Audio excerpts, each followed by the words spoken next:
Now folks, yesterday we held a public consultation meeting down in Scribbletown in Finglas South regarding the Dunsink urban area plan. A number of people asked me to specifically make this video here that I'm making right now. I will send it to all of you individually who asked me.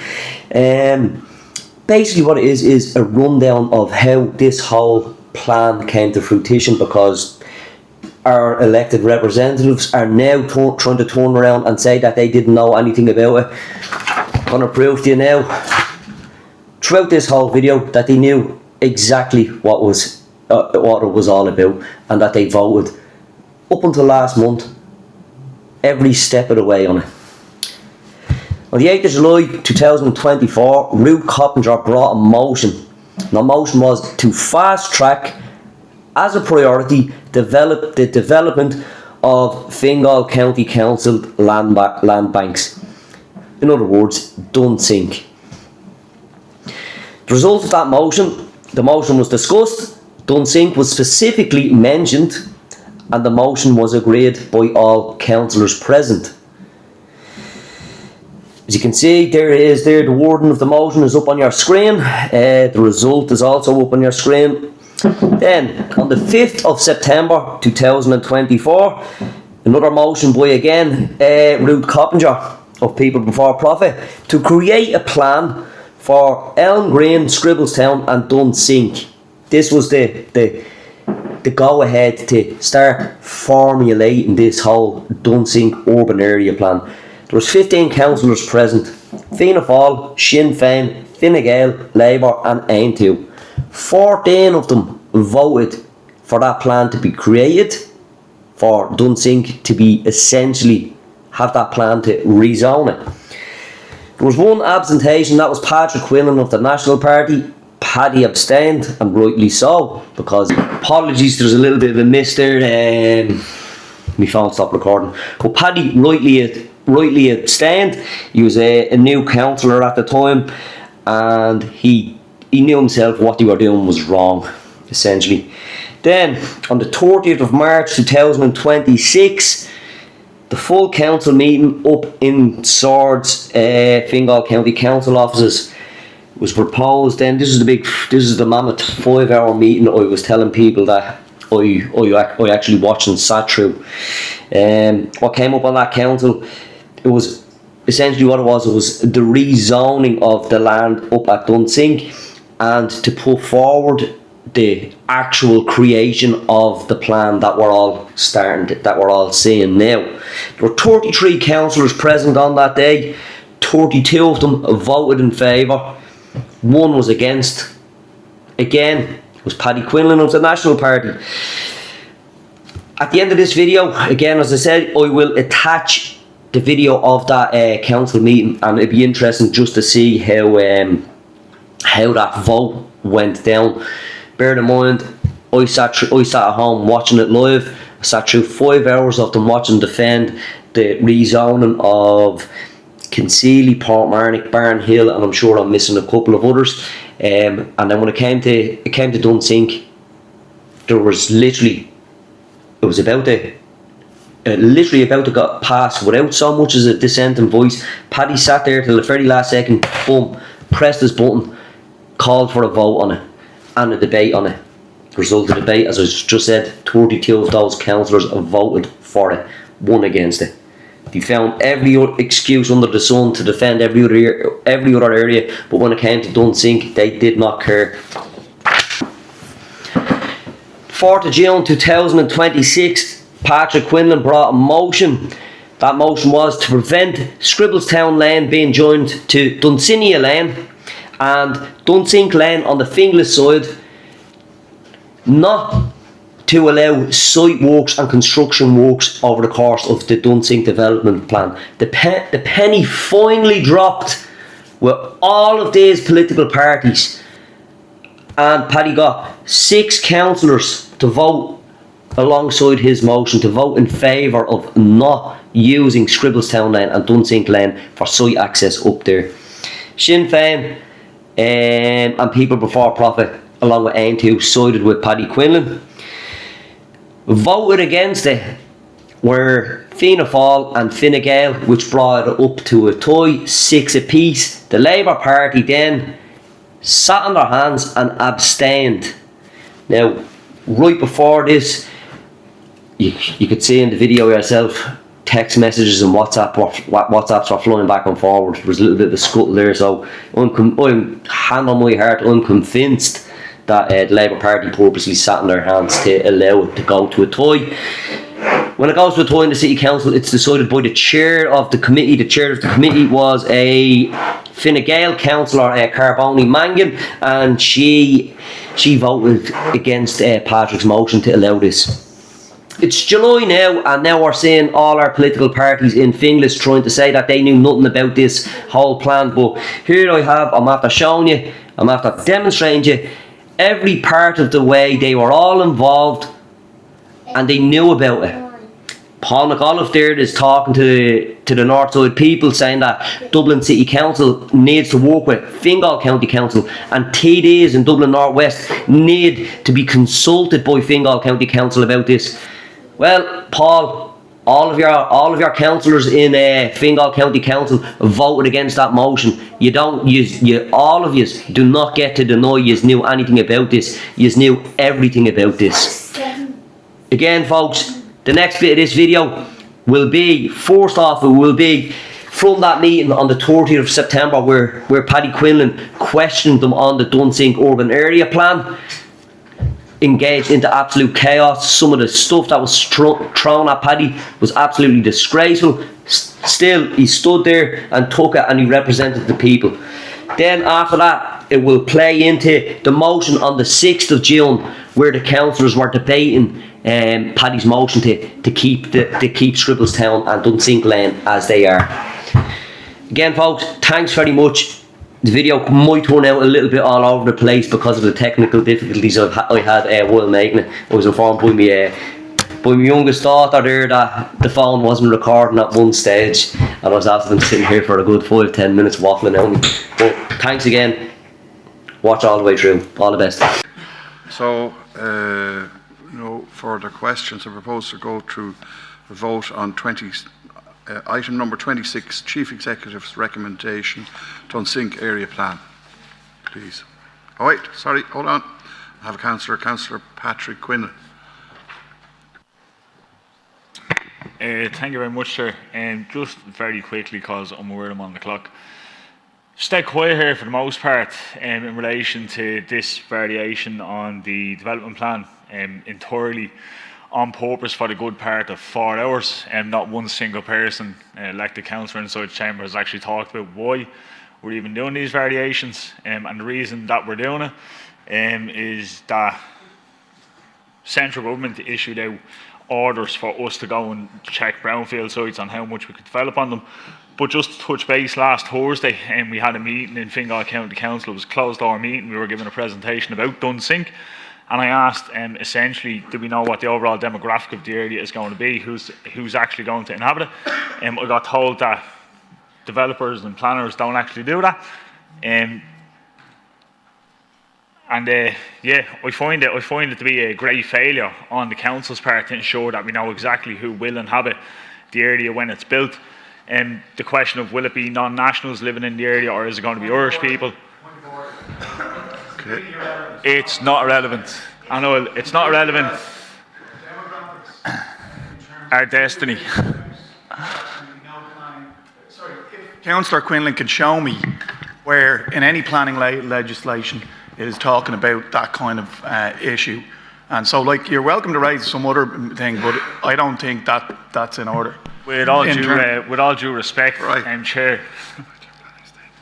Okay. Yeah. So, I think Councillor Breen McDonagh is correct, but I'm going to give you a bit of latitude, but not very long. I don't need a bit of latitude. I can directly. Not long. Yeah. Yes. Councillor McDonagh, Councillor Burchell and several others have all commented on the legitimacy of the process and the initial orders from the Minister. So the Councillor's initial statement is inaccurate. Oh yeah, I'm not denying that. So just to clarify here for the members inside the chamber, You keep calling out point of order as a means to try and disrupt me from speaking. That's all that's happening here. We have to take points of order, same as I take it from you, so I'm taking it from Jimmy Gearan. Thank you, Mayor. Mayor, I don't agree that latitude should be shown. This is a planning meeting. It's a meeting about a variation, and when people want to use that and abuse that to make derogatory remarks about Irish people, I won't think that should be allowed. All right, let's not go there. So, what's been said is correct. We have to talk to, well, fortunately, unfortunately, per the law and a High Court ruling or Supreme Court ruling on one of these issues, we must keep it to planning matters, strictly planning matters. So I don't think what country someone is from or wherever is relevant to that. I think it's extremely relevant to the... I mean, you may think it, but it's not a planning matter. So that this is relevant. This is relevant, and the reason it is relevant is because of the instructions we've been given by central government of the National Policy Framework. Right, can you shut the mic off there, please? Close the mic off. Hello? Close the mic off. Right, okay. I am chairing the meeting. You can't shout me down. You're not supposed to shout me down. I know you're frustrated. I get it. But we have to stick to the rules. So it has to be on planning matters. That's all I can say to you. So I'm going to offer you the chance. I'm going to offer you the chance to speak on planning matters. If we're here talking about now, I sincerely hope what I'm saying here isn't actually being taken away from me speaking time. But we're talking about planning matters and stuff like that. Absolutely, it's on point to talk about immigration, especially when the reason this whole process has been initiated is because central government has said, from a national policy framework perspective, that we have to look at opening up brownfield sites. They based that document, every councillor inside this chamber has read it, I would assume, they based that document on a previous report by the ESRI in July 2024, in which all they talk about is immigration, demographics and population. And I'll summarise their document, in which, in the executive summary of the ESRI's document that this is all being based off, that was issued in July 2025 from central government, it states in their executive summary, and I quote, "Net migration is the key driver of population change in Ireland." So if the ESRI states that net migration is the key driver of population change in Ireland, then it's not outside the realm to talk about, and it's not out of order to talk about from a planning perspective in the Fingal County Council chamber as an elected representative to say, what are we doing here? Why are we doing it? Okay, so you made your point, and you do realise that net migration means the 35,000 Irish people that returned home in 2025. That's net migration. But, right, you made your point now, I think. So we're moving.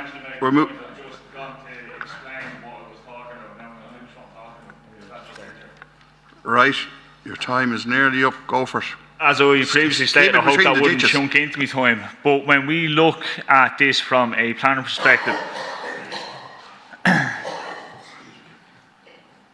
so I've sat here for the best part of 5 hours and not a single councillor has talked about immigration or the demand that immigration is putting on the planning department, or in terms of our housing output and what we actually have to meet. I talk about this in the context that it is not a housing crisis, but that it is an immigration crisis. And I say it in the full confidence because it's true. For if it wasn't the revised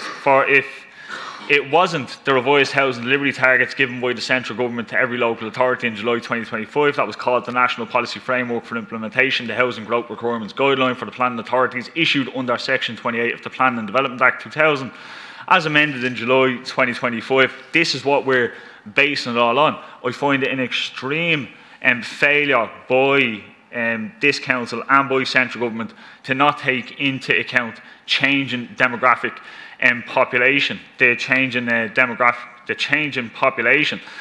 That when the ESRI states clearly, and this is what the National Policy Framework is based on, this is why Fingal County Council has gone to try and activate all these brownfield sites to build upon. It states clearly in the ESRI report that on figure 2.1 that over the last 20 years, the population of Ireland grew by 30.3% compared to the population growth of just 4.1% across the EU member 27 bloc.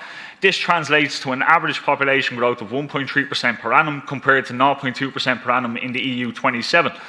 Relative to other EU countries, population growth in Ireland was the third highest in the EU, while at the same time on 10 page seconds. 11, figure 2.5 shows clearly replacement population levels for Irish people are below replacement birth rates, standing still at a Okay. 1.5 Time. per child.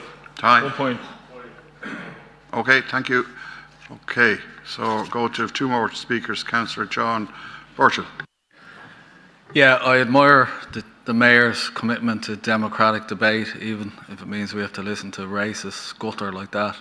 Point of order. Point of order. All right. Councillor, you got to speak. You got Hold to on. speak. Yeah, okay, I have to take the point of order. I'm sorry, John. Yes? I'd like the councillor to withdraw the use of that clearly just derogatory term, which quite frankly I'm actually sick of hearing. So I am quite literally sick of hearing it. I want that term withdrawn. Is it racist or scutter he's objecting to? Okay, Chair, let Councillor, me- I'm offering you the chance to withdraw. He's I think refusing it's to an withdraw it. accurate description of what we were forced to listen to there. So we're talking about Chief Executive's recommendation, Dunsink Urban Area Plan. Go ahead, John. I Councillor Butcher. fully welcome the urban area plan and the development of Dunsink. I would make the point, though, that it shouldn't have taken government, NPF Section 28 to prompt this, that Fingal should have moved to develop the site on the basis of the housing crisis and the homeless numbers. That's really what should have driven this. Fingal should be taking the lead. They've taken the lead on Churchfields, which is a massively successful development of social and affordable housing. That should be the model that Fingal is pressing ahead with. So I'm delighted that they are, and I applaud them and encourage the council to move as quickly as possible to get the first phase of 2,500 homes built. Thank you, Mayor. Well, I will speak on item 26. And since we have started a debate on it, maybe the executive could outline just how much more onerous an urban area plan is compared to an LAP. On foot of a motion I put in for the development plan, we committed to starting work on an LAP within a year of adopting the county development plan. So I'm assuming that there's good work underway on the LAP and that will contribute to the UAP. So I'm just wondering just how much more work is left to do on it. So Councillor Jimmy Gearan.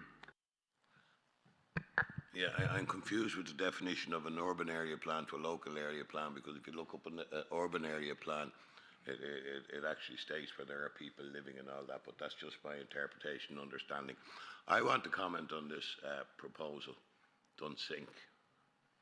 And we've heard so much commentary from people, oh, it shouldn't be in, oh, it won't be done.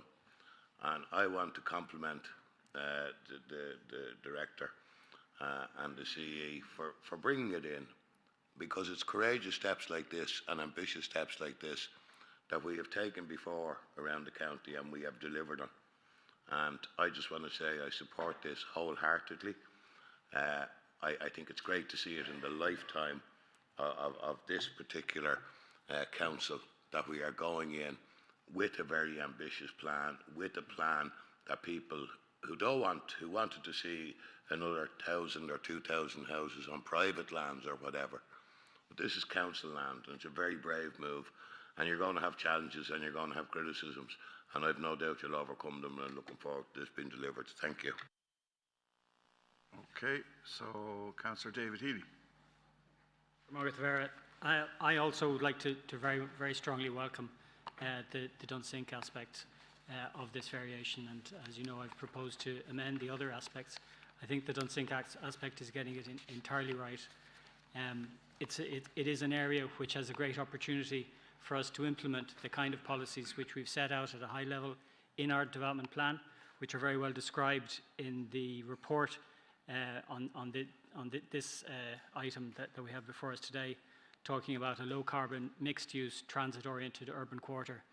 And the kind of thing which many of us have had the privilege of learning about on council trips to European cities, where we've seen the opportunities that have been taken by new developments. And we're struggling often with dealing with our existing developments and the need to retrofit them to make them more pedestrian friendly, to put in the good public transport links. We have an opportunity here to get it right from the start. And I'm confident that our planning department is up to that challenge.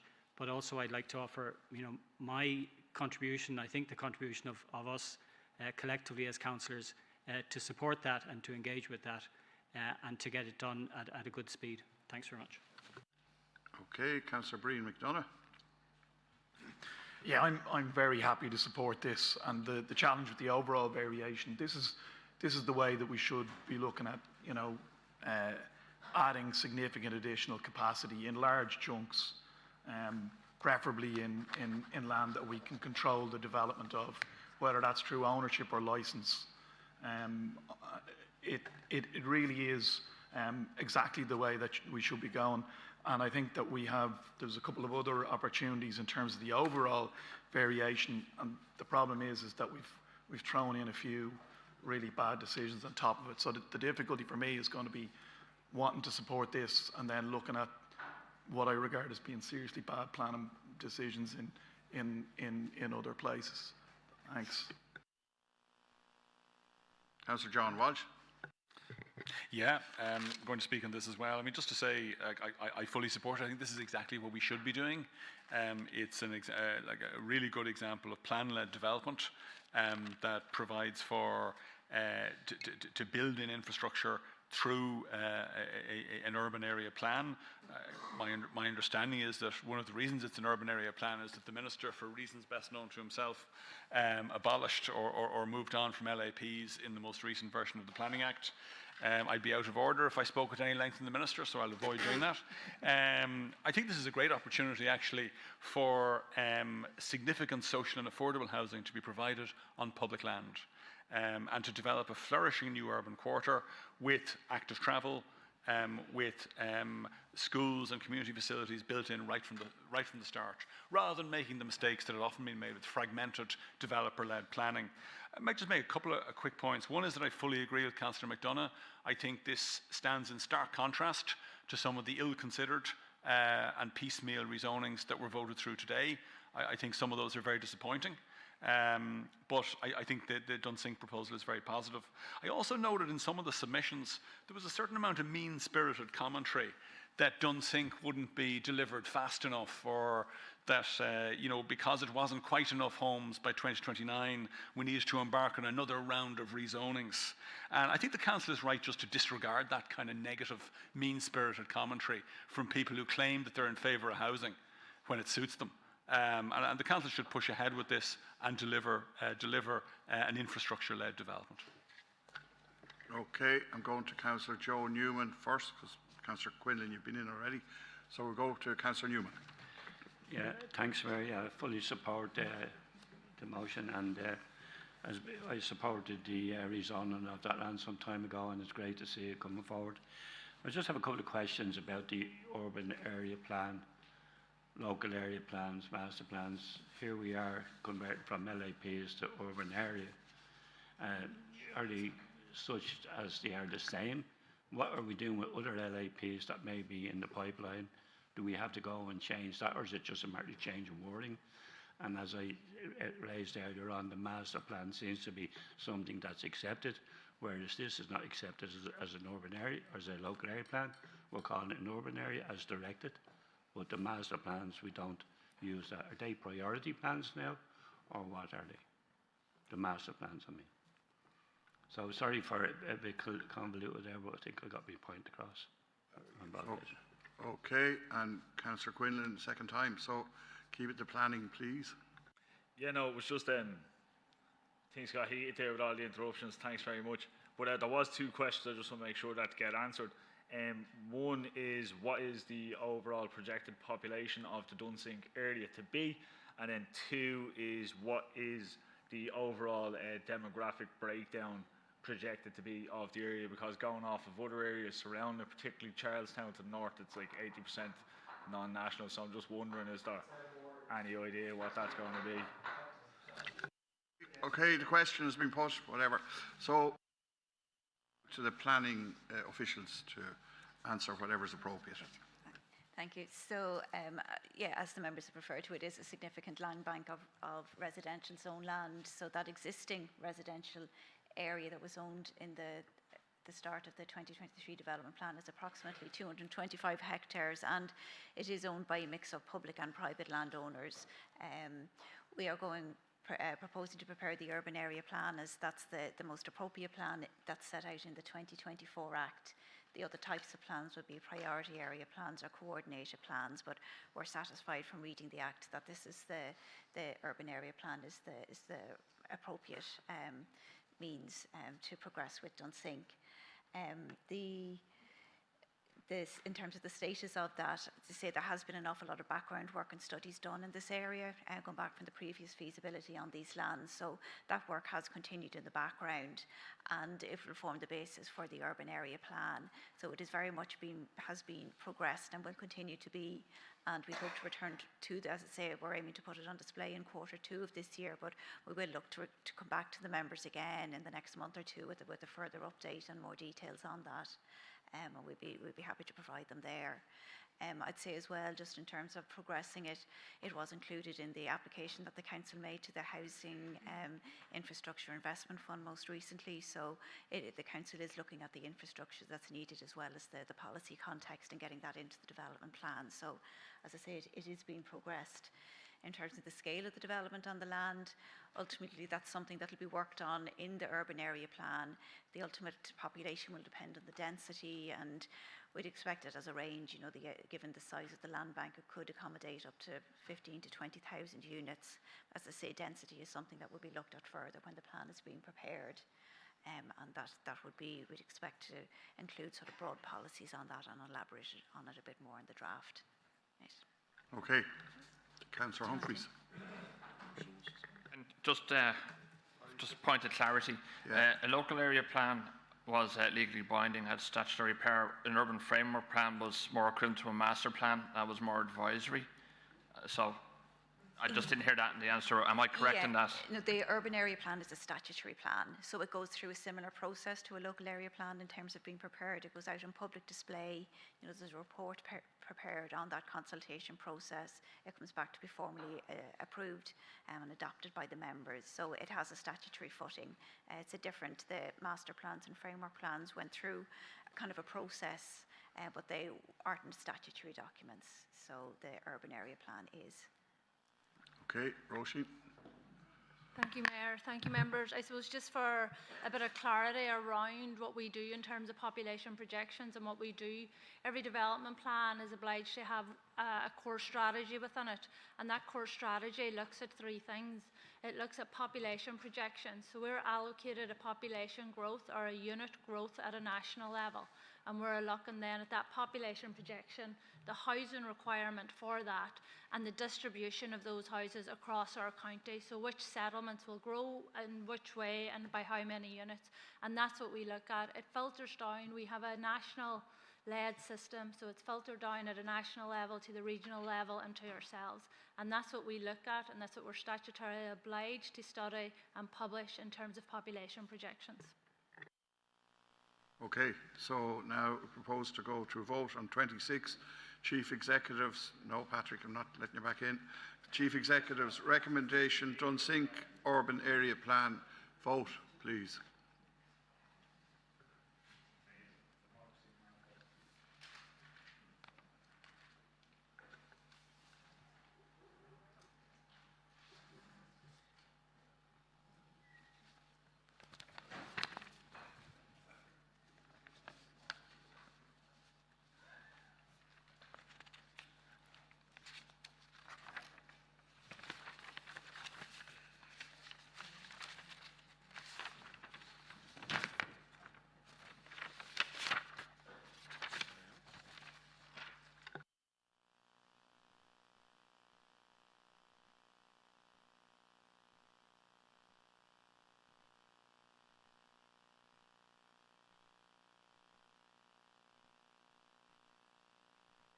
That area would just be identified as part of the urban area plan. There isn't a kind of a location.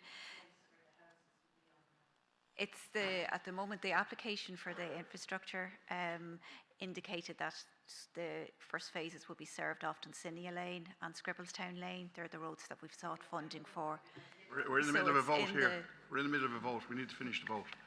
Okay, so 26, we have yes, 32, abstain, 0, no, 1.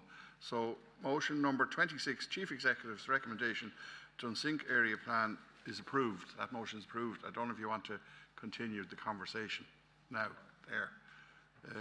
Mary McCamley, are you okay? Later. It's Okay, just, yeah, I Grant. like to have things perfect in my mind, you know. All right, okay, Grant. Thank you. 27. So 27, Councillor Gerard Sheehan, require a full We have a presentation. Thank you, Deputy Mayor, and thank you, members, for the opportunity today to give an overview of the urban area plan for Dunsink and the process behind it. During the variation process, we committed to publishing this plan. So Ms Fallon will bring you through that process and what that plan is. And it really represents a real opportunity for us to provide much needed housing, both in the shorter term and over a longer period, and an opportunity to create a new community at these lands, which are very well located within the M50, adjacent to the railway lines. And Deirdre will take you through the presentation now. Thank you. So, as Roisin had mentioned, the impetus for preparing the plan arises out of Variation 1 to the County Development Plan, which was adopted just at the end of March. And the lands at Dunsink were a key part of that and a key element in the Council's strategy to activate residential zone land and to deliver on the housing targets for Fingal that are set out in the development plan. So the variation included removing the long-term strategic reserve designation from the lands, including the objective to prepare an urban area plan, and then included the allocation of 2,500 units to the Dunsink lands just for the remainder of the lifetime of the development plan up to 2029. And that is coming from that strategic location of the Dunsink lands, so close inside the M50 corridor, close to public transport, close to green spaces. All of the policy at national and regional level supports the consolidation of urban centres and Dublin and infilling development within these key sites, particularly where they are close to public transport services. So these lands at Dunsink have over 400 hectares, of which 160 are zoned for residential purposes, are a strategic undeveloped land bank and represent that unique opportunity to deliver a new urban quarter for Dublin. As I mentioned, they're in close proximity to the Dart West heavy rail corridor, which has received permission, the bus network, and with the potential for the Lewis Green Line to be extended to the lands in the long term, which all provide excellent connectivity with the surrounding area and the city. Also, the lands are controlled largely by Fingal County Council, which is a huge opportunity for the Council to plan and deliver residentially led development supported by public transport and this network of public green spaces and active travel corridors. And so, as I said, the basis for urban area plans is in the new 2024 Planning and Development Act. So it sets out the broad content of these plans and the statutory process that the plan preparation and adoption has to follow. So in the main, urban area plans have to set out how the development plan strategy, including settlement-specific objectives, will be implemented. They can include such other objectives as may be determined by the planning authority, including relating to community facilities and amenities, and standards for the design and architecture of structures and public spaces. Importantly, it has to be materially consistent with the development plan in terms of the zoning objectives, the settlement-specific objectives, and the overall strategy of the development plan. And if there is any conflict between the two documents, then the development plan takes precedence. For Dunsink, this plan also has to take account of the National Transport Authority's transport strategy for the Greater Dublin area. And the plan, when made, will have a duration of 10 years or until the next development plan is made, although there is provision in the legislation to include the option to extend the urban area plan on adoption of the new development plan. Again, that's kind of a process in itself. So one new feature in the 2024 Act compared to the 2000 Act in terms of local area plans was a provision to consult with the members of the Planning Authority prior to the publication of the draft plan. So hence our kind of briefing at today's meeting, and I should say there will be a further kind of detailed briefing to members in the coming weeks as well prior to the plan going on draft display. The black line here just illustrates the outline of the plan lands itself, with the, say, residential area in the centre of the lands, surrounded by the Talca Valley to the south, and the lands at the former landfill site at Dunsink to the north. Really, the division for the urban area plan will be to deliver development that respects the environment, the cultural heritage, the historic landscape of this area, that will set this new benchmark for sustainable and inclusive urban expansion in Ireland. That will include the sensitive integration of the surrounding natural and built heritage, including the observatory, the Royal Canal, the Talca River, and that would also restore and reimagine the former landfill site as a long-term regeneration area, delivering on the county plan objective to provide a regional park here, and the area combining energy, biodiversity and public amenity uses. The overall strategy is to accommodate potentially 15 to 20,000 residential units, and the supporting development, social, economic, recreational, educational, that can serve the new residents of this area, based on the strategic objectives of livability, sustainability and placemaking. And importantly, that will be public transport oriented development to capitalise on the location of the land so close to existing and planned public transport corridors. So some of the key issues that are arising in terms of preparing the draft plan is how to prepare a development strategy that will support this transit-oriented development, that will be based on active travel and public transport, that will achieve the density that's required to support public transport now and in the future, an appropriate land use mix that will serve all of the needs of the new community in this area, and importantly how to phase development so that supporting facilities happen in tandem kind of with new housing, and also how to provide an urban design strategy that will be inclusive, that will be accessible to all, that will be of a really high standard, and that will integrate this natural and built heritage that is so varied and rich in this area. As I mentioned, the delivery of the regional park objectives of the development plan will be key to the future developments of these lands, and also the protection of the continued operation and setting of Dunsink Observatory, which is on the tentative World Heritage list of sites. So look, in terms of the next steps then, it'll be to continue preparing and then finalising the draft plan. As I mentioned, there'll be a further briefing to the members prior to public display commencing. And as that's been done, there's also strategic environmental assessment, appropriate assessment, flood risk assessment and strategic water management studies all being progressed in the background that will feed into the draft plan.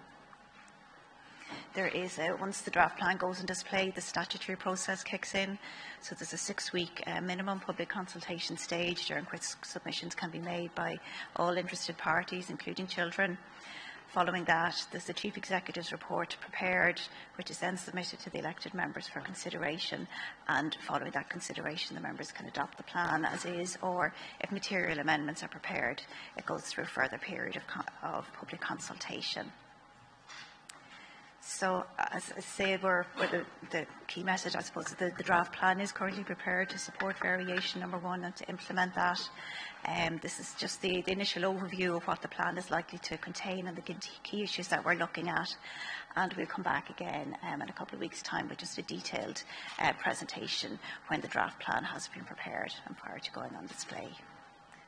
So, thank you. Thank you, Ms Fallon. Councillor Leddy. Thank you, Mayor. Look, it's great to see this on the agenda. It's very exciting for all of us in Dublin 15 and all of us in Fingal. Really, the Dunsink Land Bank has the potential to make a major impact in our housing shortage. However, my question, and it's a pretty big question, and I think a pretty important question, is why on a site that can deliver potentially 20,000 homes, are we only working on 2,500? Between now and 2019. I thought the whole objective of the variation to redesignate it away from a long-term strategic reserve to an urban area plan. I thought the purpose of that was to bring it all forward. But if we only do 2,000-3,000 units every 5 years or so, well, that sounds like a 20-year project to me, and I think this should be a 5-year project. Look, I don't wish to be negative, but there's another way we could phrase this. We're delivering 2,500 units, but another way of phrasing it is, there's 800 acres there zoned for housing in public ownership that we're not developing, and I think in a housing shortage, that's something that we can't stand by, so I'm worried about the pace of this. Thanks. Councillor Burchell. Yeah, great to see this being expedited now. This has the potential to be a game changer for the county and the city. 100 years ago, the fledgling state built public housing Marino, which is still a very attractive place to live. Now, obviously, this will be higher density, but that's the kind of ambition we should be looking at. That state was dealing with tenement housing, chronic overcrowding. We're back to those days, in effect, grossly overcrowded housing, 17,000 homeless people. So we need a radical change in direction. We need a break from the market. 90% of this land is in public hands. 90% of the housing should be public and affordable housing. That's the way to go here. The market, developers have failed society. They've been very successful for themselves. They got fat on the misery of the general population, and we need to put an end to it. This is a chance to do that. The last point I'd make is some of the residents on Dunsink Lane, if I'm pronouncing that correctly, on the edge of the site have heard through a Chamber of Commerce meeting that their road is going to be, the location for the construction traffic, and they're pretty worried because they're already at capacity. There's some houses up there, there's a nursing home, Chagask is up there as well. So I trust the planners will, provide the necessary access into the site without, flooding that road. Thanks. Councillor Gearan. Yeah, I have to say this is very welcome, and it's probably one of the most ambitious plans I've seen come before me in the 12 years that I'm serving as a councillor, and congratulations to doing it. There's a couple of things I'd say. I know what Councillor Leddy said about 2,500 homes, but I think that was taken in the context of the variation and what would be delivered. I'm really impressed because I got to be honest, I didn't think we would get the urban plan in the time frame outlined because a lot of us doubted it. And I think fair play to the planning department for delivering on that. And it gives one great confidence that what we said we'll deliver in the period between now and the end of the time scale, that we will have homes within 2.5 or 3 years. And well done to all involved. Thank you. Councillor Tormey. Thank you, and just wanted to commend the planning department as well, just on such swift delivery on this. My question is in relation to the breakdown of what types of homes will be in, and I'm just wondering if much consideration has been given to student housing, housing for older people, because that was put into the development plan about the importance of putting that into any new developments. Just to ascertain kind of the wide range, because obviously there is certain pockets of groups, for want of a better word, where the whole city's just completely deficit of student housing, housing for older people. Then in relation to social housing, what level are we able to deliver within all of those units? Can we pick the number, or is it based on an agreement of delivery? And I just want to figure out in terms of, because obviously the opportunity here is just, it's amazing, but I want to make sure that we're doing it correctly and also seizing the opportunity to address the gaps that are there. And then just in relation to sporting facilities, is this going to be something where, you know, we can also go above and beyond in terms of, you know, delivery of local community facilities, and also, you know, addressing kind of deficits that are there? Because, as I said, I just think, you know, we really need to go above and beyond and push the limits and push what we think is possible here to really deliver. Thank you. Councillor Donnelly. Yeah, thanks. I'd like to warmly welcome the work done on the urban area plan for Dunsink. I would just like to reiterate, though, the importance of working with DIAS to ensure that Dunsink Observatory gets all of the comfort, I suppose, that they need in terms of the dark skies, in terms of the building around that site. A few of us were up there recently for the launch of their zine, and it really is very, very special, and I would hate to see anything being done to jeopardise their UNESCO World Heritage Site recognition. So, you know, it is. I echo what other councillors are saying about the timing of it. It would be brilliant if we could do it as quickly as possible. And also, I would like to see a lot of social housing, you know, being provided, because our list is still really long, and although we're chipping away, we just don't seem to be getting anywhere fast. Thanks. Councillor Walsh. Yeah, I'd very much like to commend the Planning Department on initiating the process for the urban area plan. I mean, that commitment was given during the variation, and I really welcome the fact that we're going ahead with it. I think the urban area plan is really crucial to underpin a balanced, sustainable development in Dunsink, and, you know, we need to deliver a large number of homes, absolutely. We need that in the midst of housing crisis, and we need to do that in the context of a community-led development where there's very strong infrastructure. I'm very pleased to see the reference to active travel. We need to ensure that schools and community facilities are built in from an early stage. I think it's a highly significant development. It's a historic development in many ways, and it's really important to get it right. Just, I suppose, a couple of points that others have touched on. Affordability is obviously crucial in delivering such a significant number of new homes, and I'd also very much like to see a strong commitment in the plan to social and affordable housing. I think it's it's an unparalleled opportunity, maybe the biggest opportunity Fingal will get to build affordable and social housing at scale in a holistic, balanced way with good infrastructure. And all of that is really important to create a flourishing new urban community. Councillor Donnelly referred to Dunsink Observatory, and I was glad to see the reference to Dunsink in the presentation as well. I think it's just really crucial that there's a collaborative relationship with the Dublin Institute of Advanced Studies and Dunsink Observatory throughout the process. I think that's a concern of the planning department as well. Dunsink has the potential to be a centrepiece of the new development, to be a jewel in the crown of the new development. It could make Dunsink more accessible to the public, but equally we need to protect the Dunsink Observatory. It's very much a jewel in the crown for Fingal, and we need to protect Dunsink's, the possibility that Dunsink has, strong possibility we hope, of securing UNESCO World Heritage status.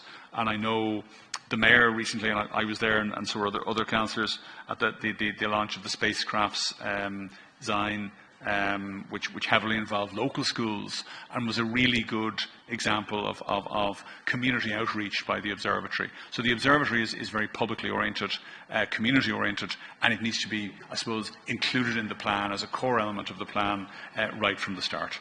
Overall, I think it's really welcome. Just obviously in terms of the plan, it'd be good to see a mix of tenure, mix of housing type, but it's a really, really positive plan. Thank you, Councillor Walsh. Councillor Shovlin.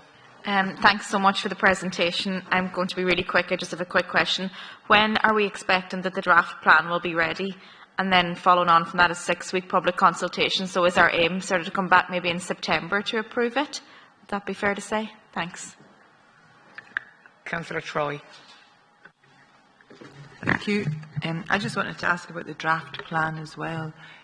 Is that going to include the whole area? So can we see what's going to happen to Elm Green Golf Course? And there was no mention of that. and the nursing home there as well. Is that being left intact? And as much as I think it's fabulous, all those houses, it's very, very exciting. But for somebody who lives in the area of Castleknock, we've already got Ashtown Road, the River Road, the M3, the M50, absolutely chock-a-block, and Rathbourne is being built, the apartments. Anybody around knows that there's a massive amount of building there. And the roads going in, Ashtown Road and the River Road, are the narrowest little country roads you could imagine. So to be honest, I'm delighted, but I'm kind of very, very concerned about the M50 borders on one side. I would love to see the whole area opened up so that there could be roads into Finglas and, everywhere. So open it up. Otherwise, I don't know how. I mean, and we're talking about the Lewis Green Line, the Dart West, plus the bus connects and the whole lot. We've been talking about them for donkey's years. So, to be honest, I'm very concerned about that side of it, because you can't move around that area in the morning anyway. But, I mean, obviously, I'm really excited. It's lovely, and it's a lot of work gone into it. But I'd love to know about the draft plan. Is it going to be just the plan for those 2,500 houses, or are you going to show us the whole lot so that people get the idea? And when we talk about the M50, like, can we get a link onto the M50? And if we can't, why not? I know we spoke about it before, and I think it's much further north. You'd have to travel quite far out. But for the life of me, I can't understand why Finglas can't be upgraded a little bit so that we can open hopefully shouldn't be all cordoned off, if you understand me. I'd love to see every area connected to one another with free movement, because otherwise you really can't move at the moment in that area. I live there. It's absolutely Time, please. awful. Thank you. Councillor Haley. Cormac there, and I think Councillor Troy is hitting on one of the key issues here, that if we have 15 to 20,000 people in this location, they're not going to all be getting around by car, because there simply isn't going to be room. So we need to be designing in a filtered permeability to ensure that people can get through by active travel and by walking and cycling. And I'd like to know where we are in terms of our discussions with the NTA and TII, who would be responsible for a Lewis extension out through this land, which I think is very obviously going to be necessary, and with Iarn Road Éireann, who will need to provide an access onto the canal side of the Navan Road train station, Navan Road Parkway train station, and we'll need to provide the access across the canal and across the River Road and the Tolka to get to this land from that station. So I think they're two of the kind of key discussions that we need to have and to be clear on where we are. The other, of course, is Dublin City Council. The neighbours to the southwest and to the west are communities in Fingal. The neighbours to the southeast, the east and the northeast are all within Dublin City Council. And I'm just wondering what discussion has been happening in that regard. And finally, I'd like to make a plea that we considered and decided not to put on display a variation to the piece of land right beside the train station, between the train station and the Travelodge. And it's currently zoned high technology. It hasn't seen any development for the decades that it's had that zoning. It should be zoned with a mixed-use zoning so that we can put houses on there as well as employment right beside the station. And we could put that on display, that variation on display at the same time as this local area plan, urban area plan. And I'd like to again urge that we would do that. Cormac. Councillor Kish. Thanks, Deputy Mayor, and thanks to the Planning Department and Roisin. This is to do with housing, and housing, no matter where you go, is the main object. I think we can keep complaining about roads, travel, but everything is covered in this plan, whether it's the biodiversity, whether it's the famous landmarks within the area. And I think that you have to give full credit to the Council. I mean, all the organisations within that area, because I've been speaking to some are involved in this, and that's what it's all about. It's about building houses, and every plan has a future, but every plan might have a holdback in certain areas. But I don't think this plan, the way it was presented here again, and the final draft will be presented again to us, it goes to show the amount of effort and work that's gone into it. And I think everybody across the area in Dunsink will be delighted to see this happening, and I think well done to the Council for bringing this forward. Thank you. Councillor Quinlan. Thank you very much, Chair. Thank you very much for the report. Just in the first instance, the residents of Dunsink Lane have been in contact with me with access and egress in and out of the site. What role does the Council play in implementing access and egress to the site? I have a motion submitted to a local area committee meeting, and a preliminary report isn't very forthcoming with a positive response, so I'd just like a little bit of clarification on what role the Council plays on that end. Heard talk around the Chamber about the housing crisis. We understand from the last meeting we had, and the last presentation we had in relation to Dunsink, the Council hasn't done any type of preliminary projections in relation to the demographic makeup of the site. My question is, why is that? Is it that it's just simply not a statutory requirement for the Council to participate in such, or is it that the Council just has a policy of building and fundamentally just doesn't care where the people actually come from that inhabit these places? Because it's extraordinarily disingenuous to hear about a housing crisis that is being completely and utterly driven by mass immigration in Ireland in 2026. So to hear councillors talking about, oh, this has got to help solve the housing crisis, it's absolutely not going to help solve the housing crisis if we don't address the elephant in the room. That's why I'm going to be absolutely insistent that some sort of a report be made forthcoming from Fingal County Council of the potential demographic make this development. Thank you. Thank you, councillors, and that's all of the questions. Okay, so just to go through some of the issues raised, I suppose that initial 2,500 units, that's just the allocation given to Dunsink for the remainder of the lifetime of the development plan, so up until 2029. It is the first phase. The development of the area is going to take a run into the long term, but as I say, that initial allocation is 2,500 units, which we'll be looking at for the next 3 years for it to happen. The plan itself, although that is the first element of it, it is going to cover the whole plan lands, so everything within the black line boundary of the diagram there. So the urban area plan will set out the overall framework for the development of the area. So it will give an indication of how that first phase will develop, but also how the full development and build out of the lands kind of will take place. So with that, in terms of the plan will include things like access and traffic management are being addressed as part of the plan. There will be a transport strategy in it. As mentioned, the key thing in this for the plan is trying to encourage public transport, active transport, and the mix of uses that are proposed are important as well, because if things like employment, education, community facilities are provided within the plan lands, it does reduce the need for people to travel outside the plan lands. So that is a key component of the strategy as well. I should say, in terms of Dunsink Lane, the Council has submitted an application for funding to the Department for the upgrade of Dunsink Lane at Scribblestown Lane, so we're waiting a decision on that. But as I said, there will be a strategy in the plan, and things like construction, traffic, management plans would also be generally submitted at application stage for proposals, for that can be kind of considered and evaluated at that stage as well. I would expect that the plan would support a wide range of housing, such as to meet the needs of all of the community and people at different stages of the life cycle, different sectors of the community.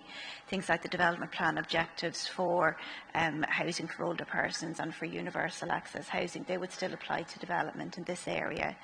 As I say, the plan is a land use plan, it's a spatial plan, so it wouldn't really address the breakdown of social affordable housing. That would be more just an operational matter for the Council to look at in due course when proposals are being brought forward.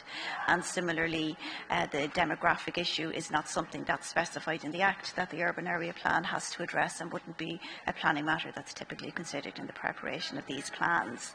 In addition, The sporting facilities will be something to be considered in preparing the plan. As I mentioned, there is a development plan objective for a regional park at Dunsink, and the development of a recreational hub there is going to be part of the strategy, so that would provide kind of active recreational facilities and would be, again, just a really important supporting kind of piece of infrastructure to deliver for the new community in the area. So we will look at how that can be maybe phased in line with the new housing as well, to make sure that those facilities are delivered as early as possible in the build out of the lands. We have been engaging with DS to understand the issues that are important to them in terms of the operation of the observatory and its setting, and looking at how the plan can address things such as a lighting strategy to minimise light across the plan area, things like including a landscape setback, kind of key viewpoints which are important to the setting of the observatory. So there is that engagement that is being done, and we're looking to incorporate those measures as best we can into the plan, just making sure that we can hopefully deliver on the housing element and meet their own requirements to safeguard the future operation of the observatory and recognise its status on the tentative World Heritage Site list as well.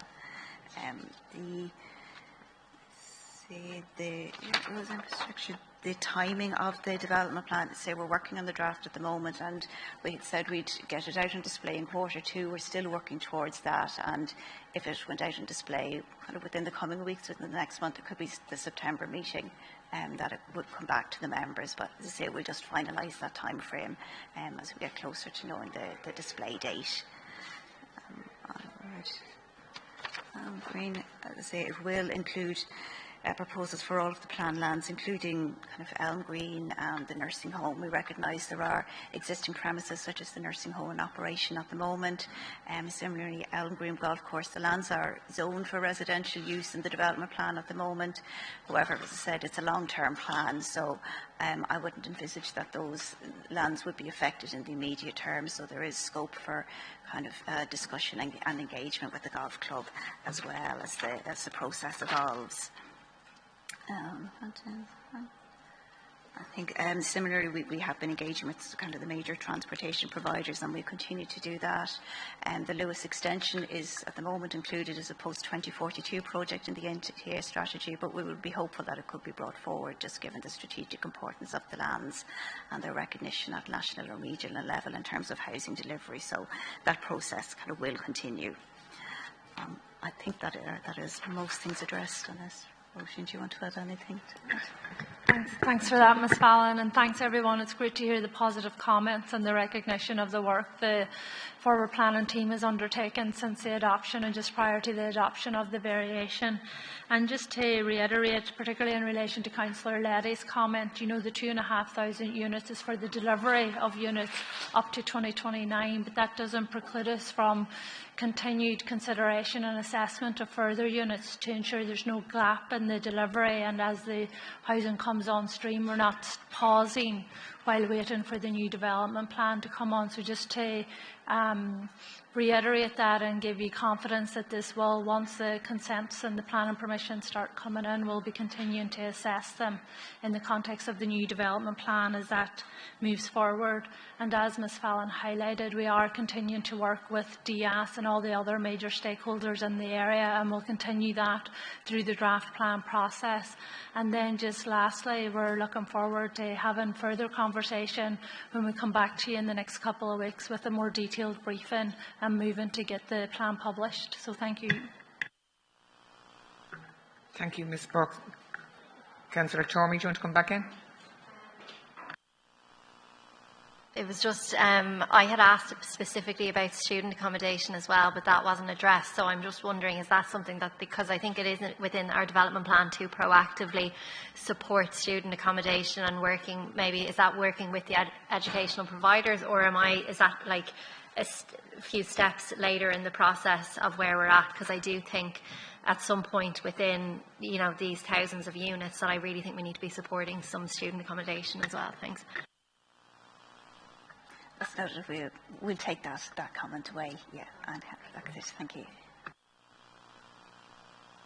Councillor Quinlan. Thank you very much, sir. Just in relation to the open up of Dunsink Lane, I did ask what role the council would play, and I believe an application for funding was put in. But when it actually comes to open up Dunsink Lane and putting more pressure on the residents of that area and Scribbletown in terms of like traffic congestion and stuff, what role is the council going to play in how the traffic, the construction traffic and stuff actually gets around? And then as well in relation to the comment about it's not in the Act, so the demographic makeup of it is very important. This was a brownfield site, and the government issued correspondence telling all councils, all local authorities across the state to look at any brownfield sites it had, and the reason being was because of the population growth, which is mainly driven by mass immigration into the country. So I think it is extraordinarily important that the council does commit itself to doing a demographic impact assessment on who's actually going to end up living here. Because you go just north of there, you have Charlestown, it's 40% non-national. You head a little bit south to Adamstown, it's about 80% non-national. And then out to the west side, out towards the likes of Ongar, 50%. But then you go into Hansfield, there's like pockets of Hansfield, a very new development where it's like 9% Irish people living in the estate. Like we have Councillor to... Quinlan, Senator, you've asked her 2 questions. I'm going to ask Ms Fallon to come in.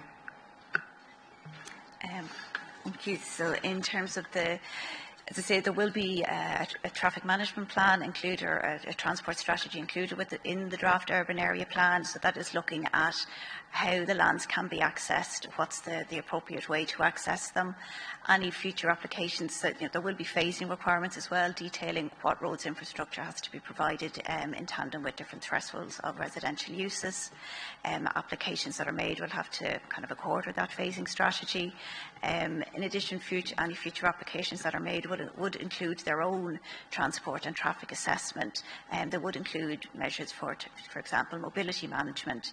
So those kind of issues are dealt with both at plan stage and at application stage. Things like construction traffic, that is generally dealt with at application stage, where proposals are submitted by a developer and the council can then review them for appropriateness. For example, in terms of perhaps construction working hours, that traffic can be managed outside of peak hours for construction vehicles, having haulage routes and so forth defined. So that would all take place as part of the assessment of a given application. Again, just in terms of the demographics, it is a land use plan, it's a spatial plan, and so it doesn't examine issues such as the demographic makeup or future occupants of housing. It's not a planning matter for the council at this stage. Okay, thank you, Ms Fallon and Ms Burke. Is that Dunsink Urban Area Plan noted? No. Thank you. We will then move on to item number 26, the progress report on the Climate Action Plan 2024-2029. Item 25, Councillor Quinlan, no through road at Scribbletown, Dunsink Lane. Can I have a proposer? Proposed by Councillor Quinlan and Councillor Troy. Thank you. Can I just get a point of clarification on this? Sure, yeah. Can I just ask Councillor Quinlan, is this motion referring to one access route during the construction phase or one access for the entire development once it's complete? One access route during the construction phase. Okay, Councillor Quinlan.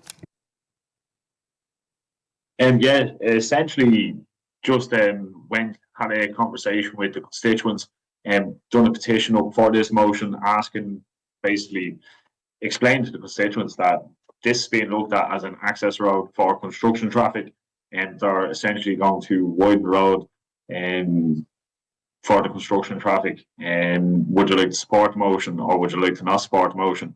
Everyone that I actually talked to in the estate of Scribbletown Lane supported the motion. There was nobody who didn't support the motion, and there was close to 100 houses in Dunsink. I only got talked to about 70 plus people, but they all support the motion. They're highly cognizant of the traffic and congestion issues that they have in the area at the moment, and this is obviously without the development coming online. But just during the phase of the construction traffic, they would sincerely appreciate it if the council took the view of the motion, which to just not permit any construction traffic going from the Dunsink Scribbletown end of the Dunsink Lane all the way out, essentially making that a true road all the way down to the River Road. And they're extremely concerned about the construction traffic. And that's all I have to say. I'd ask that members would support the motion. Okay, thanks, Councillor Quinlan. Councillor Troy. Yeah, I'd like to support this motion for the simple reason, I think I said it already, I don't want to repeat myself, but just Ashtown Road and the River Road are inaccessible at the moment. Like, there's an enormous amount of apartments being built in Ashtown and the people aren't in them yet, so at the moment getting on trains for those people to get to work and just moving in and out of there, I've had nothing but, I know a lot of people living in there too, I've had nothing but people asking me questions about what's going to happen. So the thought of big vehicles trying to go down there, I can't for the life of me understand it, especially when there's Dunsink Lane. So, and it could be looked at how that's navigated from the N3. So that's all I've got to say. Thanks. Thanks, Councillor Troy. Councillor Birchall. Thanks, Chair. We had a briefing there just before this meeting, and I think Deirdre, if I understood her correctly, was suggesting that the funding for the infrastructure funding for the upgrade of Dunsink Lane was related more to public transport and active travel than construction traffic. I mean, the important thing here is we get these houses built. This is a huge strategic project for Fingal and Dublin as a city. 90% of the land is in public ownership. We have a chance for 90% of, and we should have 90% public and affordable homes here, desperately needed. So I don't want to tie the hands of the council over the entire construction phase that can go on for many years here. I trust that the council will treat the residents of Dunsink and Scribbletown and everyone else in there respectfully while this development is going on. But there may, I don't know, maybe in 10 years' time there might be a role for some part of Dunsink Lane or Scribbletown to be used for construction traffic for a temporary period or something. I don't know, I haven't got the insight on that. So I'm very sympathetic to the residents there because the traffic is horrendous at times. Was down there recently. But I wouldn't like to tie the hands of the council on such an important project for the entirety of the construction, which may take, many years before the entire site is developed. Thanks. Thanks, Councillor Birchall. Councillor Leddy. Thank you. Yeah, look, I suppose I think Councillor Quinlan's motion is fine in theory, but there's always unintended consequences to these things. Look, the traffic management plan for this project is going to have to be a very impressive document because it's massive and it will be very disruptive. But you're talking possibly 20,000 houses here over many years, and this motion is saying they should only go down one road, Dunsink Lane from the Castleknock side. I would remind people that there's a nursing home on that road, an observatory and a golf club. So it's not like there's nothing there. So while Councillor Quinlan might be getting emails from people from Dunsink, or excuse me, from Scribbletown, you might find in a couple of months' time, then we'll all be getting emails from people in the nursing home for the exact same reason. So the unintended consequences of these things are things that we have to tease out. Thanks. Thanks, Councillor Leddy. Councillor Walsh. And like I think as others have had, I've had some representations from residents in Dunsink Lane and Scribbletown, and I'm very sympathetic to residents who want to ensure that their access to their homes is protected and that safety and their kind of residential amenity is secured. And I think what residents have asked for in contacting me is that there's going to be proper consultation and risk assessment, and based on the briefing that Deirdre and Roisin gave, it was very clear there'll have to be a comprehensive consultation process here. And obviously I'm open to being corrected here if I'm wrong, and no doubt Deirdre will comment on this, or other colleagues will. But my understanding is there has to be a statutory consultation process for the urban area plan for Dunsink, which is going to go out in public display in the next few weeks. But then after that, in terms of the council's plan for the upgrading of Dunsink Lane, that will most likely require a planning application, or maybe just confirm that that's likely to require a planning application, and that would in turn involve a statutory consultation process. And that if we're doing a Part 8 for new housing, and I fully agree with Councillor Birchall, this is a huge opportunity to develop a flourishing urban quarter with, really significant social and affordable housing, and we really need to take that opportunity, because we get those opportunities very rarely, and we need to build in the strong community and social infrastructure and public transport links as well. So, but there'll be a Part 8 for that, or a similar process, again with consultation built into it. So I wouldn't like residents to get the impression that somehow a decision is being made today that is in any way meaningful, or that if we pass or don't pass a motion, it actually involves binding decisions about the Dunsink development, because I don't see how it can, given that there is multiple consultation process and multiple decision points ahead. Support the residents' concerns, but I do think we need to clarify that there's a very detailed consultation process still to come, and as Councillor Leddy rightly said, there'll have to be a comprehensive traffic management plan. It's important that there is engagement with residents as part of those consultation processes. Thanks, Councillor Walsh. Councillor Sheehan. Yeah, I thank Councillor Quinlan for highlighting the issue. Obviously, we're all very concerned about it, and I'd be delighted to hear that there will be a very straight construction traffic management plan in relation to this, and that all alternatives should be looked at as opposed to using Dunsink Lane. Thank you. I think that's everyone. Councillor Troy. Can I? Yeah. No, just I think that we're all focusing on Dunsink and Scribbletown Lane. I actually think we should think about the people that live in Ashtown and the use of the River Road. I mean, how can this happen? Like it's like those roads are. Councillor Anwamera. Yeah. Thanks, Chair, and.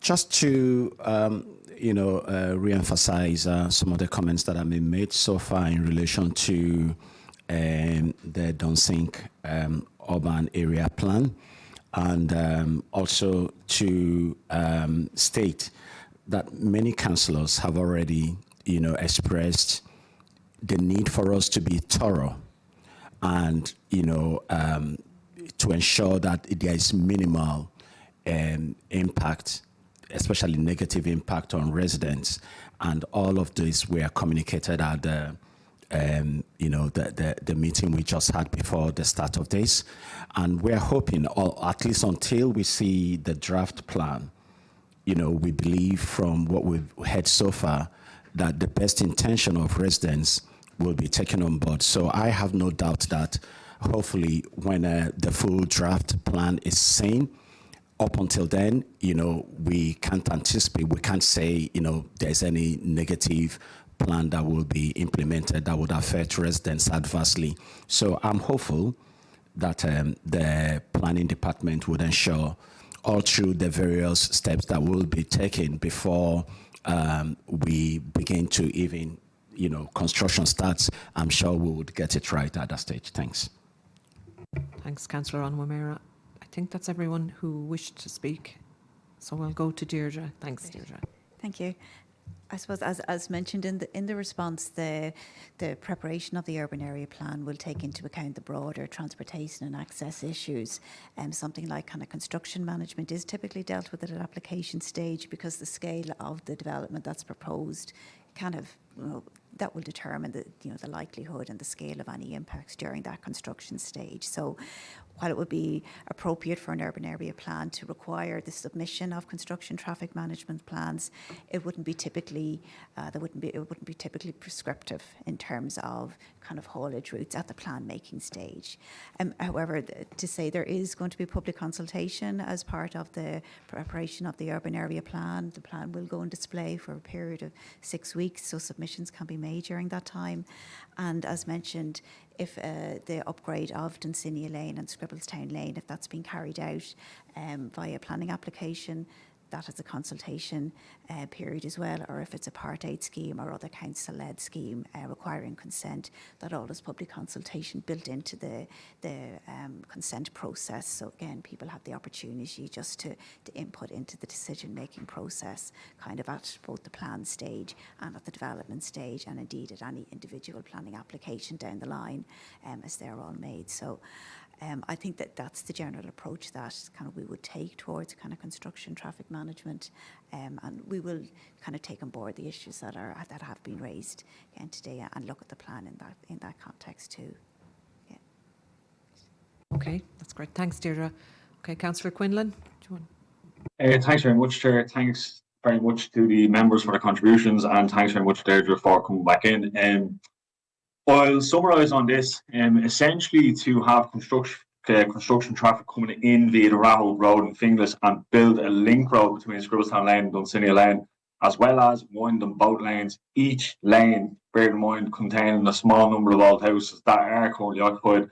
And then a potential Dunsink Lane exit, there's an old gatehouse, and the proposal in the Dunsink development plan that we were given earlier will literally destroy the character and the amenity of both lanes. It will displace species of birds and other animals and other wildlife that live in those hedgerows along those lanes. The safety concerns of the residents, we're talking about the consultation and the consultation phase, like all this has to go to consultation. And anyway, I've preempted that. I've gone and talked to the residents and the constituents of Scribbletown and of Dunsink Lane. I've asked them what do they think about the idea of articulated lorries coming up and down the lane. They just said, no, we absolutely do not want it. Whether or not this motion is passed, I sincerely hope it is, because we just had a similar agenda item in relation to Bramwell and the N3 and a flyover going from a cul-de-sac, and all the members were like, oh, we need to listen to those constituents and their concerns. I don't see what the difference is with regard to this. It's just very easy and very to the point.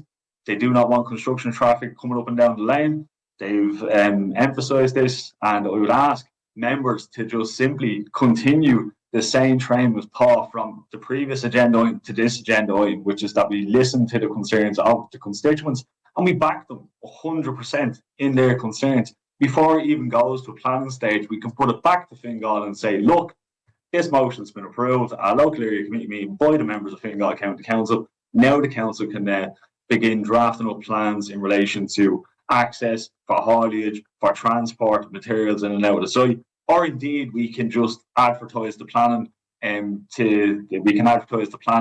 in it we can just stipulate that Dunsink Lane is off limits for articulated lorries, heavy haulage lorries, heavy machinery, and other such things. So I would like the agenda item and the motion approved by the members here today. Thanks, Chair. Okay, Councillor Donnelly, very quickly. Yeah, just want to clarify something. If you could tell us, Deirdre, what effect would passing this motion actually have, if any? Do we have the power, the authority in this chamber today to change the construction traffic route through this urban area plan? Thanks. I think that's something that will be considered as part of the urban area plan itself, because it's governed by a separate statutory process. So that happens with the draft plan, goes on display, there's a chief executive's report prepared, and the members consider the report and the plan. So the motion today is separate to the plan making stage as well. As I say, that has to follow the process, and of course it's the members' kind of consideration happens at that point then. Yes. So it is, there two, I think there are, maybe could speak in terms of the motion, but the plan making stage is a different statutory process. Yeah. So it has no real, sorry for myself as well, what you've said there. Yeah, Does it matter? It is. It's different to say with the development plan, the members would resolve to place the draft plan on display. There isn't a similar provision for urban area plans, so the draft plan kind of goes on display, and then kind of the members consider the draft plan and the consultation, the output of the consultation process, and make your decision on the content of the plan at that stage. So kind of say whether if the motion is passed or not today, there is still the opportunity during the plan making stage to consider these issues. Okay, Councillor Walsh, very quickly. Thanks, Deirdre. Just a slightly different question. I wanted to confirm that I heard you properly just the first time. Just to confirm that if for upgrading of Dunsink Lane, that does require planning permission in some form. Is that right? Just to confirm. It would be likely to, in terms of the thresholds, that it would be like the likely cost. I would say it would require some consent process. Yeah, if it was a council project, yeah. So that would be referred to either a Part 8 or, depending on environmental screening, to the board. And at that stage, the detailed design and its impact on the environment is all something that will be considered at that point. At this stage, there isn't a detailed design in place. Okay. Apologies, Chair. I'd just like to jump back in here, considering everyone's kind of taken a turn. Deirdre, just to clarify, if this motion is passed, are you saying that this motion will not impact whatever future plans us as councillors are given with regard to access and egress for construction traffic to this development? I think this would need to be addressed during the plan itself, because, for example, if the draft plan went out on display saying that there should not be any construction traffic as set out in the motion, another third party could make a submission on the draft plan saying that they disagreed with that objective and that should be changed, and then it would become before the members again when they're considering the draft plan and the Chief Executive's report. So that's what I mean when I say there's a different consultation process for the draft plan. So, as I say, the members have to consider the plan and make the resolution on it as well. So, as I say, when it goes on display, third parties can comment. Anybody could make a submission requesting any changes, and they all have to be considered in turn during the adoption of the plan. Yeah, thanks so much, Deirdre. So then, just to absolutely clarify, this motion passes. It can be stipulated in the plan, and that can be put out onto public display that Dunsink Lane and Scribbletown Lane are not going to be used for construction traffic, and then people can make third-party observations saying, "Oh, that shouldn't happen, and it should be changed." So basically, we don't have to stipulate that it's going to be used for construction traffic, or anything like that at all, or we can stipulate that it's going to be used for construction traffic, and then when it goes out to public display, essentially what I've already done can be done again, but we just have to get everyone to do it individually to say that they don't want to use Dunsink Lane or Scribbletown Lane. I don't see what the issue is with the motion being passed and then it being added into, essentially as a caveat to pre-planning that we don't use Scribbletown Lane or Dunsink Lane. And if people want to make ordinary observations saying that that's a bad idea and it should be open up to construction traffic, well, then they can do that. I think that's something we might maybe need to liaise with corporate services on, just in terms of its interaction with the plan, because, as I say, there isn't a statutory requirement for the members to approve the draft that goes display. So how the resolution would affect the content of the plan, I think just we would need to get more clarification on. Yeah, just to finalise then, Chair, I would like to agree here by the Chamber, and I would like the members in attendance here to back the local community in Scribbletown and in Dunsink. Thanks. The motion agreed? Agreed. Any dissenting voices? Chair, I dissent. Yeah, okay. Yeah, okay, we'll go to a vote. We'll go to a vote.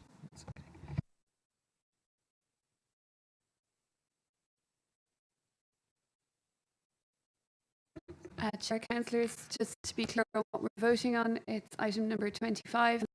It's displayed there on the screen for you all.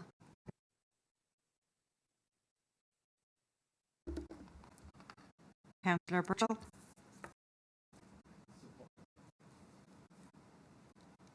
Councillor Carboni Mangan. Against. Councillor Dennison. Against. Councillor Donny. Councillor Doyle.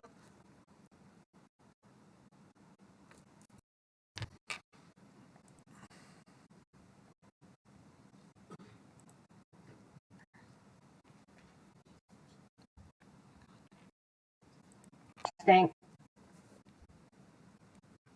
Councillor Hannafy. Councillor Kitt. Councillor Leddy. Against. Councillor McCamley. Councillor O'Wara.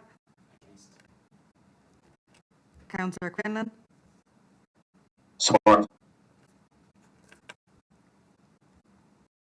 Councillor Sheehan. Councillor Shovlin. Against. Councillor Troy. Councillor Walsh.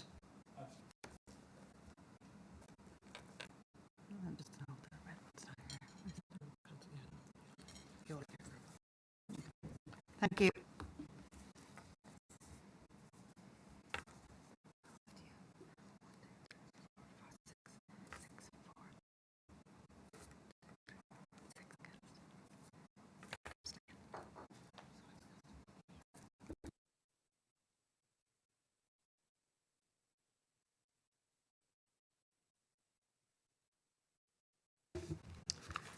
Chair and councillors, for the motion there are 6 votes. Against the motion there are 6 votes. There are 3 for abstaining, and so the voting is even.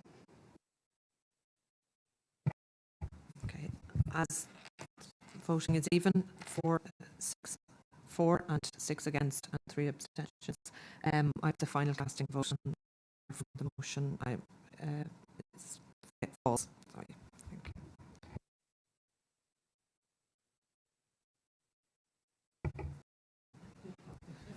Okay, item 26, Councillor Camley, Fire Station for Tyrrellstown, Hollystown,